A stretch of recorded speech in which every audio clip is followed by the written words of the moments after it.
আজ কিন্তু দেখতেই পাচ্ছ পালসার BS6 এর কিন্তু একটা রাইড রিভিউ কিন্তু আজকে আমি একটা শেয়ার করতে চলেছি। বাইকটা কিন্তু 30,000 কিলোমিটার চলে গেছে। আর এখন কিন্তু যেগুলো নতুন ভার্সন সেগুলোর মধ্যে কিন্তু এখন পুরোটাই ডিজিটাল, আর এখানে কিন্তু অ্যানালগ সাথে ডিজিটাল দুটোই রয়েছে, যেটা কিনা সব থেকে ভালো লাগে। তো আজকে একটু এই বাইকটা চালিয়ে আমরা একটু দেখি কেমন লাগছে বাইকটা। প্রথমে তোমার এই বাইকটা চালিয়ে একটাই মনে হবে যে 125 সিসি চালাচ্ছি না। যেহেতু মডেলটা 200 সিসির মতো, তার জন্য মনে হবে একটু হাই সিসির একটা বাইক চালাচ্ছি, কিন্তু পাওয়ার যথেষ্ট সুন্দর।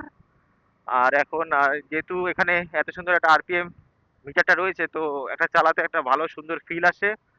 আর এখানে হর্নটা মডিফিকেশন করা আছে। আর এই বাইকে তোমরা এখন দেখতেই পাচ্ছ এই মুহূর্তে কিন্তু আমি আছি জিরাটে, আর জিরাটে এসে একটা বাইক রিভিউ করতে আমরা নেমে পড়েছি। আমরা কোথাও গিয়ে থেমে থাকি না।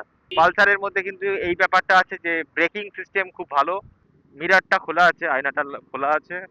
এই 4 বছরে কিন্তু তোমরা এই বাইক ঠিকঠাকই মাইলেজ মাইলেজ অ্যাভারেজ 45 to 50-র মধ্যেই আছে। লুকসও পেয়ে যাচ্ছ, সাথে মাইলেজও চলে আসছে। আর দেখতে তো বলেই দিলাম, লুকস ভালো।